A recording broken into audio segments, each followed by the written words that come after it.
لا حول ولا قوة إلا بالله العلي العظيم. أعوذ بالله من الشيطان اللعين الرجيم. بسم الله الرحمن الرحيم. الحمد لله والصلاة والسلام على رسول الله وعلى آله آل الله لا سيما بقية الله ولعنة الله على أعدائهم أعداء الله من يومنا هذا إلى لقاء الله. أما بعد فقد قال الله: واعتصموا بحبل الله جميعا ولا تفرقوا واذكروا نعمة الله عليكم إذ كنتم أعداء فألف بين قلوبكم فأصبحتم بنعمته إخوانا وكنتم على شفا حفرة من النار فأنقذكم منها كذلك يبين الله آياته لعلكم تهتدون. عزیزان گرامی، مبارک اجتماع آپ حضرات کے یہاں تشریف آوری، علماء کرام کی اس مقدس و پربرکت جلسے میں شرکت، جتنا ہی اللہ جل شانہ کا شکر ادا کیا جائے کم. عزیزو، ہم یہاں ہندوستان میں جو مشکلیں درپیش ہیں اسے بیان کرنے نہیں آئے، کیونکہ آپ سب حضرات اس سے اچھی طرح واقف ہیں. درد کو سب پہچانتے ہیں، بیماری سے سب واقف ہیں. اصل مسئلہ درد کو بیان کرنا نہیں ہے، مداوت اس کا کیسے ہوگا، ہو سکتا ہے یا نہیں ہو سکتا، اس بیماری کا علاج ہے یا نہیں، ان مشکلوں کا کوئی حل ہے یا نہیں. اگر حل ہے ہی نہیں، ٹھیک ہے، ہاتھ پہ ہاتھ دھرے بیٹھے اپنی ہلاکت اور تباہی کا انتظار کریں، ہماری باری کب آتی ہے. لیکن اگر اس کا حل ہے، مایوسی کی ضرورت نہیں ہے، امید کی شمع روشن ہے. اگر امید کی کرن نظر آ رہی ہے تو اس مشکل کو کیسے حل کیا جائے گا. پہلی بات ہے، یہ مشکلیں معجزوں سے حل نہیں ہوتی ہیں، معجزے ہیں، قبول ہے. یہ جو مسلمات اسلام کا ایک جز ہے معجزہ، لیکن معجزوں سے سسٹم نہیں چلتا، نظام نہیں چلتا. نظام اگر چلنا ہے، سسٹم اگر چلنا ہے تو جو ظاہری اسباب ہیں انہی سے چلے گا.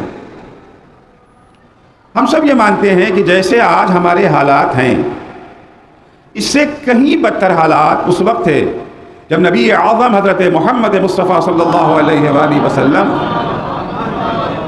مبعوث ہوئے تھے. اللہ نے آپ کو رسول بنا کر کے بھیجا، اپنی نبوت کے اعلان کا حکم دیا، بعثت جب آپ کی ہوئی. اس سے بدتر حالات ہیں. ابھی اتنے برے حالات نہیں ہیں. قرآن مجید نے متعدد مقامات پر اس زمانے کے حالات کی نشاندہی کی ہے. یہی آیت جو میں نے ابھی سرنامہ کلام قرار دیا ہے، اس میں بھی آخر میں جملہ ہے: کنتم علی شفا حفرۃ من النار. جرائم، تباہی، جنگ کے شعلوں میں تم جل کے خاکستر ہونے والے تھے، ختم ہو جانے والے تھے. انقذکم منھا، اللہ نے تمہیں اس سے نجات دلائی. یقیناً جو کچھ بھی ہوتا ہے اسی کے اشارے سے ہوتا ہے، کہ اللہ کے کام اسباب کے ذریعے ہوتے ہیں نا. وہ کون سے اسباب تھے جن کے ذریعے سے اس زمانے کی قوم نے نجات حاصل کی؟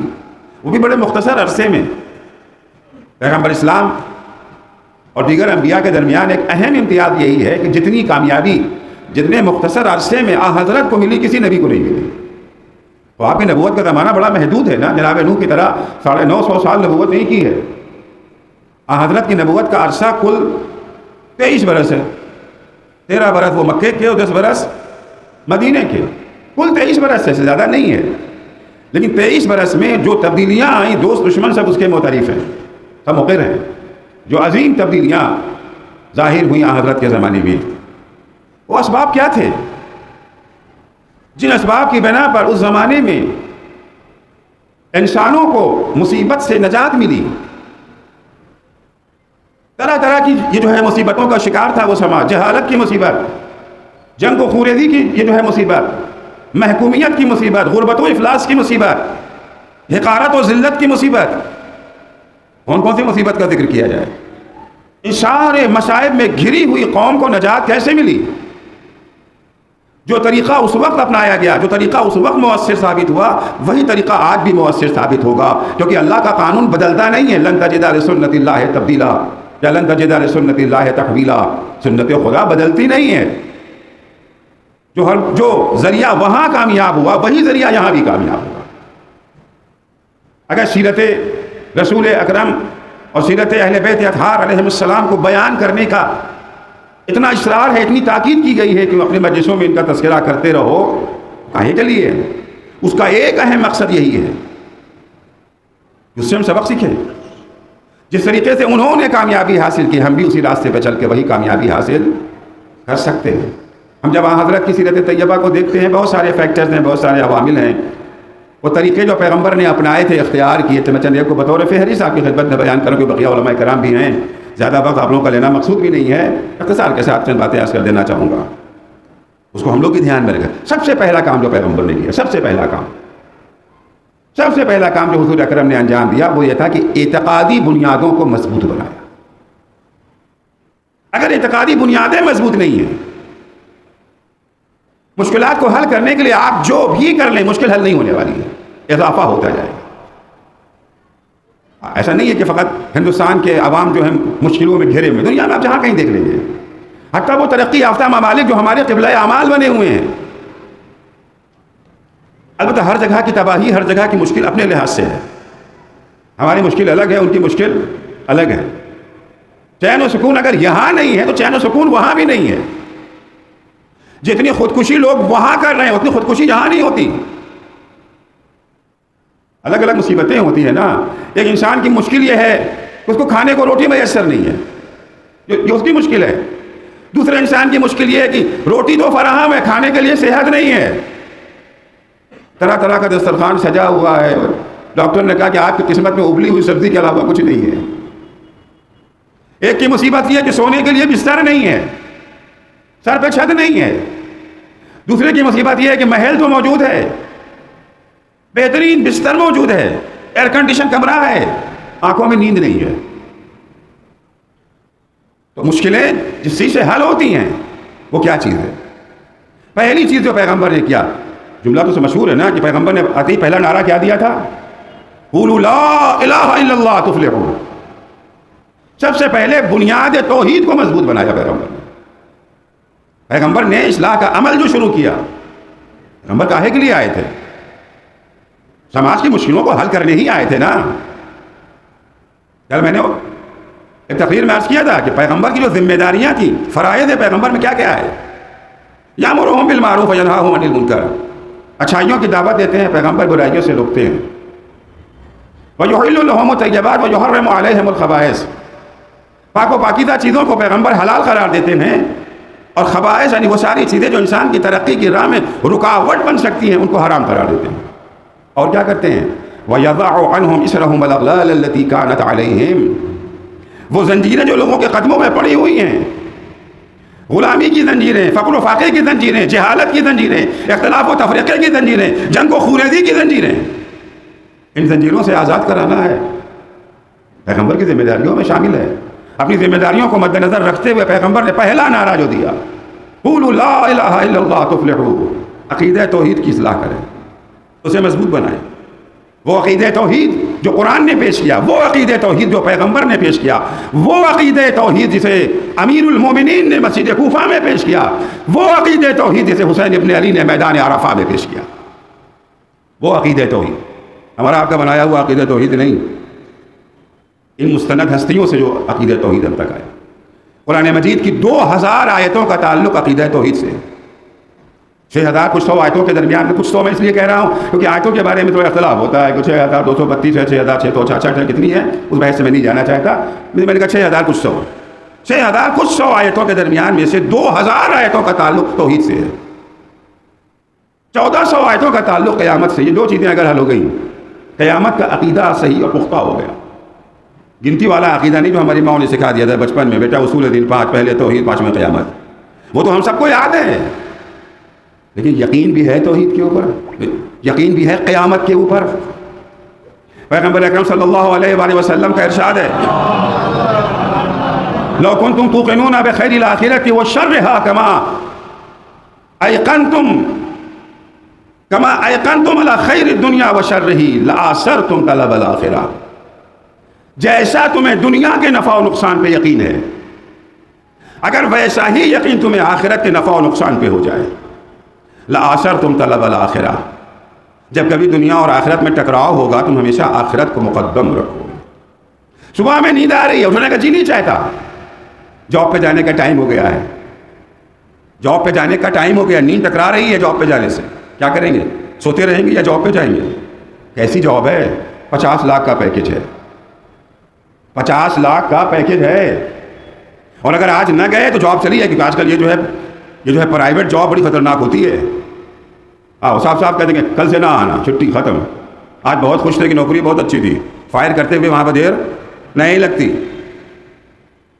جو اٹھو بھائی اٹھو، کیوں اٹھو؟ مہینے کے آخر میں 50 لاکھ ملنے والے ہیں، اور کیوں اٹھو؟ جاتے ہیں کہ نہیں جاتے ہیں؟ اٹھ جاتے ہیں، کیوں اٹھ جاتے ہیں؟ انجام کا یقین و فائدے کا نقصان کا یقین جو ہے، فرماتے ہیں اگر ویسا ہی یقین تمہیں آخرت کے نفع و نقصان کے ہو جائے، پہلا قدم جو اٹھانا ہے علماء کو، آپ کو، سب کو، ابھی عرض کروں گا کہ یہ کام ایک آدمی کے کرنے کا نہیں ہے۔ آپ یہ سوچیں کہ شیعہ علماء اسمبلی سارا کام کر لے گی، نہیں، کچھ نہیں ہو سکتا۔ شیعہ علماء اسمبلی تبھی کامیاب ہو سکے گی جب آپ ساتھ دیں گے، آپ قدم بڑھائیں گے۔ شیعہ علماء اسمبلی زیادہ سے زیادہ عقائد کی اصلاح کے لیے اچھے ٹیچر، اچھے معلم فراہم کر دے گی۔ بچوں کو بھیجنا تو آپ کا کام ہوگا، آپ بچوں کو بھیجیں گے نہیں تو علماء کیا کر لیں گے؟ کچھ نہیں کر سکتے ہیں علماء۔ پہلا کام جو پیغمبر نے کیا وہ یہ۔ دوسرا کام جو پیغمبر نے انجام دیا، اس کو قرآن نے بھی بڑے اس سے پیش کیا ہے کہ پیغمبر کو یہ کامیابی ملی کیسے۔ کلیدی ترین رمز، بنیادی ترین راز پیغمبر کی کامیابی کا، وہ پیغمبر کا حسن اخلاق تھا۔ وَبِمَا رَحْمَةٍ مِّنَ اللَّهِ لِنْتَ لَهُمْ وَلَوْ كُنْتَ فَظًّا غَلِيظَ الْقَلْبِ لَانفَضُّوا مِنْ حَوْلِكَ۔ میرے حبیب، اگر آپ نے اتنی ساری کامیابی حاصل کی ہے، معاشرے میں اتنا عظیم انقلاب آپ لانے میں اگر کامیاب ہو گئے ہیں، پروانوں کی طرح یہ اصحاب آپ کے ارد گرد اگر اکٹھا ہو گئے ہیں، اگر آپ کو سلمان جیسا صحابی ملا ہے، ابو ذر جیسا صحابی ملا ہے، عمار جیسا صحابی ملا ہے، مقداد جیسا صحابی ملا ہے، خباب جیسا صحابی ہے، سمیہ جیسی خاتون ملی ہیں، بلا وجہ نہیں ہے۔ سبب کیا ہے؟ پیغمبر کے پاس قرآن جیسی کتاب تھی اور بقیہ انبیاء کے پاس نہیں تھی۔ یقیناً قرآن تمام کتابوں سے افضل و اعلیٰ ہے، مگر قرآن کہتا ہے یہ سبب نہیں ہے۔ پیغمبر کو تقریر بہت اچھی کرنا آتی تھی اور انبیاء کو اتنی اچھی تقریر کرنا نہیں آتی تھی، قرآن کہتا ہے یہ بھی سبب نہیں ہے۔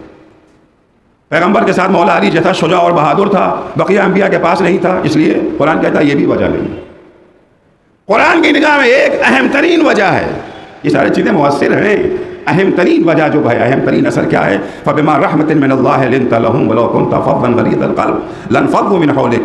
میرے حبیب، اللہ پر آپ کی یہ رحمت ہے کہ آپ حسن اخلاق کے پیکر ہیں، آپ نرم مزاج واقع ہوئے ہیں، آپ تندخو نہیں ہیں، بد مزاج نہیں ہیں۔ وَلَوْ كُنْتَ فَظًّا غَلِيظَ الْقَلْبِ، اگر آپ علیہ باللہ خدا نہ خواستہ آپ جو ہیں وہ بد مزاج، بدخو، تندخو، بد اخلاق ہوتے، لَانفَضُّوا مِنْ حَوْلِكَ، یہ سب آپ کو چھوڑ کے چلے جاتے۔ قرآن ہوتا یہ اصحاب نہ ہوتے، شجاعت امیر المومنین ہوتی یہ اصحاب نہ ہوتے۔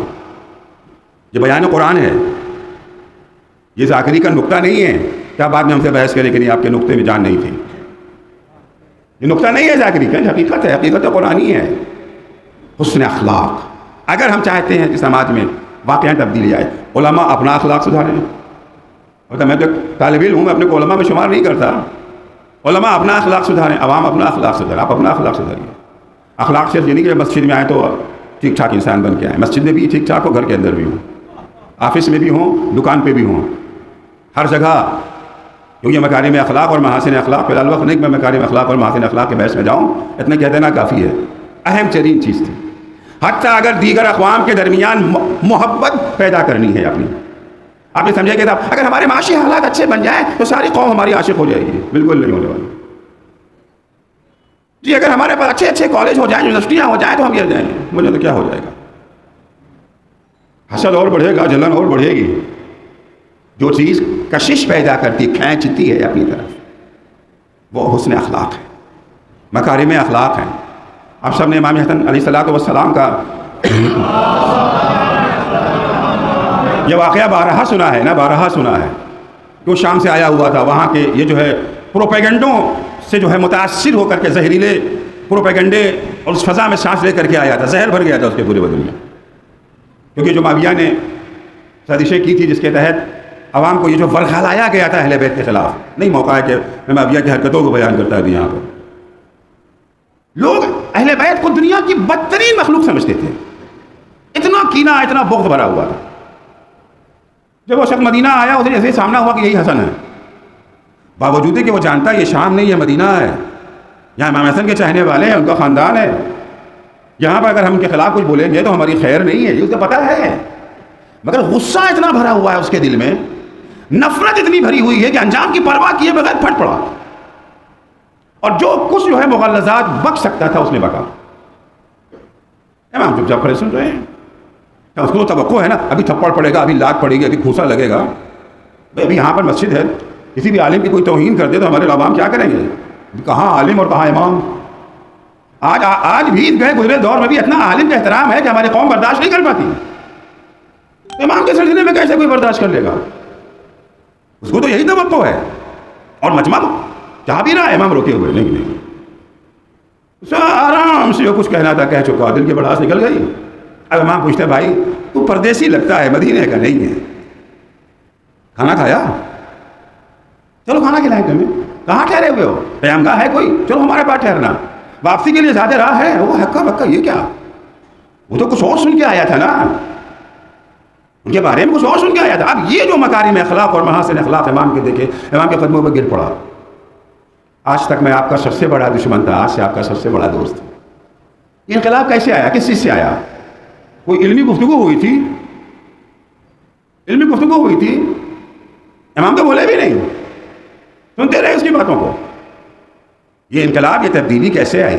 آج اگر یہ جو ہے مسلمانوں کے تئیں ہندوستان بھر میں نفرت پھیلی، ٹھیک ہے دشمن کی سازشیں ہیں، اس کی خباثتیں ہیں، وہ سب اپنی جگہ پر، اس کا انکار نہیں ہے، لیکن معاف کیجیے گا اس میں ایک بڑی وجہ یہی ہے کہ ہم نے بھی اسلام کے مکارم اخلاق کا نمونہ نہیں پیش کیا۔ ہم غیروں کے ساتھ کیا پیش کریں گے جو اپنوں ہی کے ساتھ نہیں پیش کر پاتے۔ دوسری چیز جو ہمیں ہر حال میں دیکھنا، تیسری اور آخری بات کر کے اپنی گفتگو تمام کروں، وہ ہے اتحاد اور وحدت۔ اتحاد اور وحدت، اتحاد و وحدت کچھ ایسا نہیں ہے کہ مثلا ایک تو ہوتا ہے کھانا دال روٹی چاول یا دال روٹی، اور ایک دال روٹی کے ساتھ ساتھ حلوہ بھی آ گیا، سیلڈ بھی رکھ دیا گیا۔ تو سیلڈ اور حلوے پہ تو سمجھوتا ہو سکتا ہے، مگر مین میل جو اصلی میل ہے، اصلی کھانے پہ سمجھوتا نہیں نہ ہوتا۔ تو یہ اتحاد اور وحدت وہ حلوہ نہیں ہے کہ اگر ہو گیا تو اچھا ہے، نہیں ہوا تو کوئی بات نہیں، پیٹ تو بھر ہی گیا۔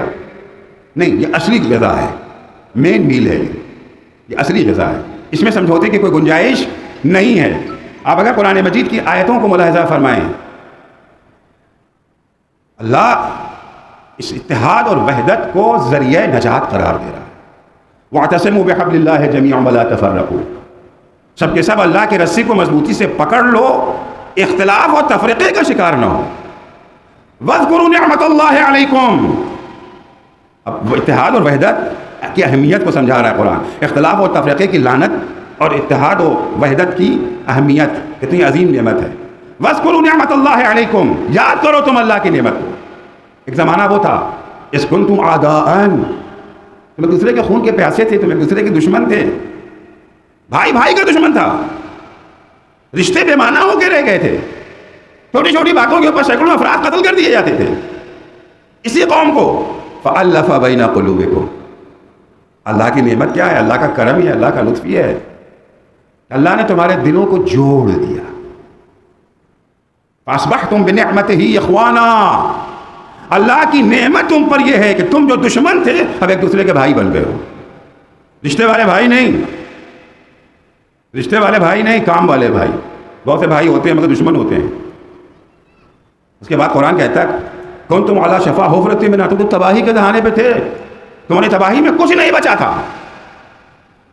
فَأَنْقَذَكُمْ مِنْهَا، یہ رشتے اخوت و محبت اور اتحاد کی بنیاد ڈال کر کے اللہ نے تمہیں اس تباہی سے بچا لیا۔ تو تین چیزیں میں نے، اور بھی بہت سارے اسباب ہیں، تین چیزیں میں نے آپ کی خدمت میں پیش کی۔ ایک ہے عقیدے کی اصلاح، توحید و معاد۔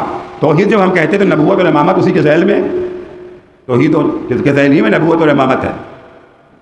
توحید اور معاد، قیامت، مبدا اور معاد، خدا پر یقین، قیامت پر یقین، یہ دو یقین اگر ہمارے درمیان مستحکم ہو جائے، بقیہ منزلیں بھی آسان ہو جائیں گی، ہمارے اخلاق بھی سدھر جائیں گے، ہمارے درمیان اختلافات بھی ختم ہو جائیں گے۔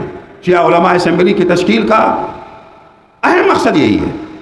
شیعہ علماء اسمبلی نے اگر ہندوستان کی مشکلات کو بالعموم اور یہ جو ہے مسلمانوں کے مسائل کو حل کرنا بالخصوص اور شیعوں کے درمیان ان کی مشکلات کو حل کرنا بالاخص یہ بیڑا اگر اٹھایا ہے ان کی کوشش یہی ہوگی کہ سب سے پہلے وہ اعتقادی بنیادوں کو مضبوط بنانے کی کوشش کریں، لوگوں کا اخلاق سدھارنے کی کوشش کریں، البتہ اپنے اخلاق کے ساتھ ساتھ، اور امت کے درمیان وحدت و اتحاد کی فضا قائم کرنے کی کوشش کریں۔ اللہ جل شانہ سے دعا ہے کہ شیعہ علماء اسمبلی کے خدمت گزاروں کو خلوص نیت کے ساتھ اس مہم کو اپنے انجام تک پہنچانے کی توفیق عنایت فرمائے، اور آپ سب حضرات کو اس اسمبلی سے بھرپور تعاون کی توفیق عنایت فرمائے۔ السلام علیکم ورحمۃ اللہ وبرکاتہ۔